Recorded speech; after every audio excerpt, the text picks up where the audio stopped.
Hello, children. Today's English lesson will be about the magic garden. We have all seen a garden. What do you find in a garden? We find trees, flowers, and birds. Usually, what do you like to do in the garden? Of course, as children, we like to run around, play with friends, or play with toys.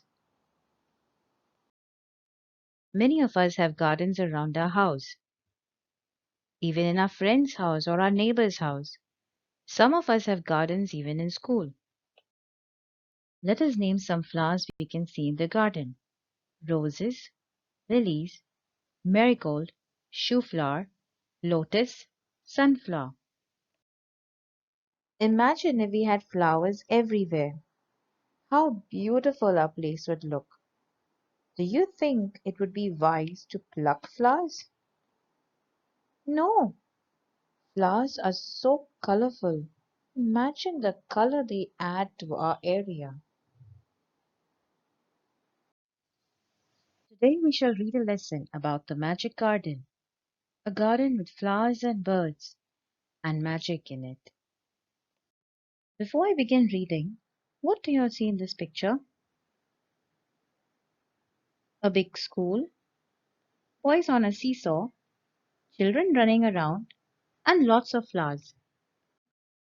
Can you identify the flowers? Sunflower, rose. There are two more flowers. We shall see what they are as we go ahead. Look at the second picture. What do you see? Children. Yes, but are these children running around? No. What are they doing? They're watering the flowers, digging the ground, feeding the bird, beautiful sunshine, birds are singing, and flowers.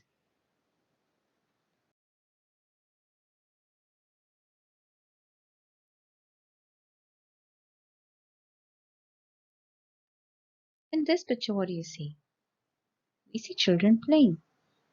But who are they playing with? They have wings. Are those fairies? Well, let's find out. The Magic Garden. The Magic Garden was in a school playground. It was very pretty. Sunflowers and roses stood high against the wall. There were also marigolds, poppies, and pansies. The sunshine fell on this garden more than on any other, and the flowers danced and sang happily. They said to one another, "We have hundreds of little gardeners." They were the children from the school. So, children, can you tell me where was this magic garden? The magic garden was in their school playground. What are those three other flowers that we see in the picture that we do not know? Marigolds, poppies, and pansies. Why were they called as hundreds of little gardeners? And who were those little gardeners? The little gardeners were the children from the school, and there were so many of them. One sunny morning, the flowers were talking to the birds. "I love all the children, but I love the dear little ones most of all," said a poppy. "I like them to bring their watering cans and water my thirsty roots."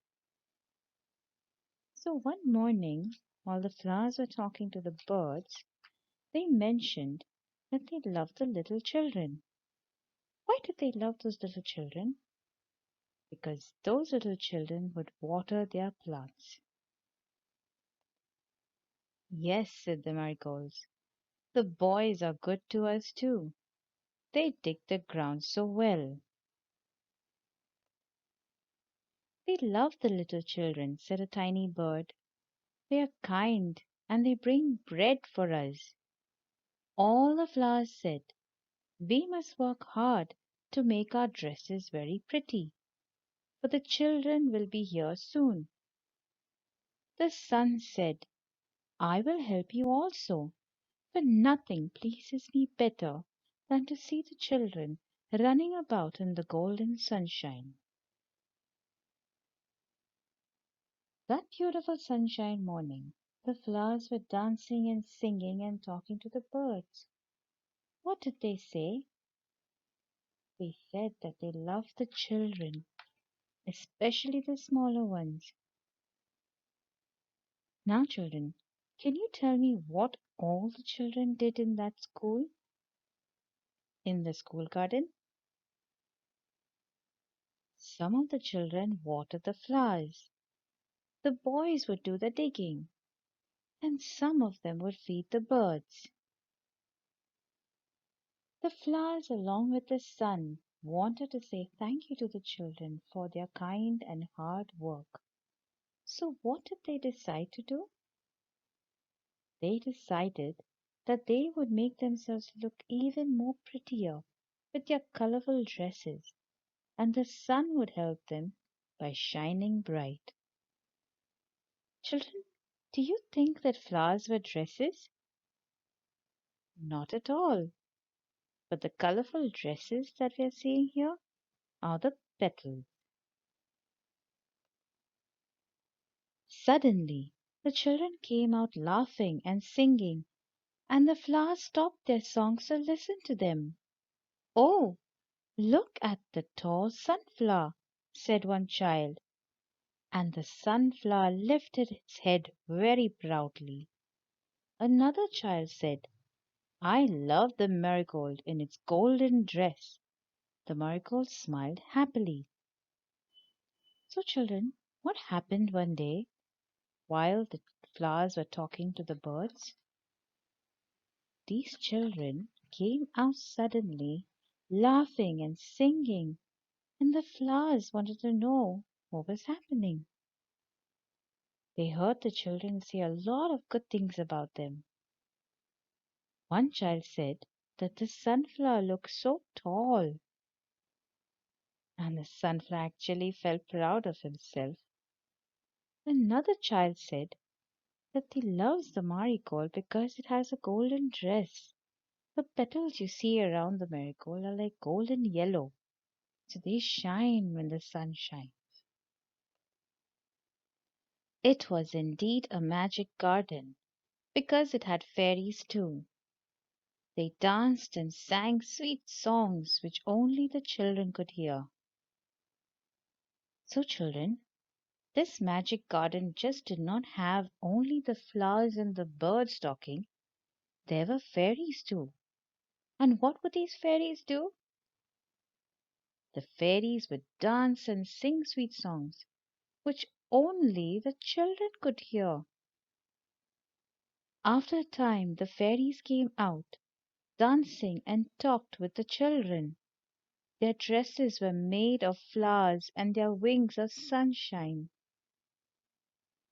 And because the children could hear these fairies singing sweet songs, they decided to come out and talk to the children.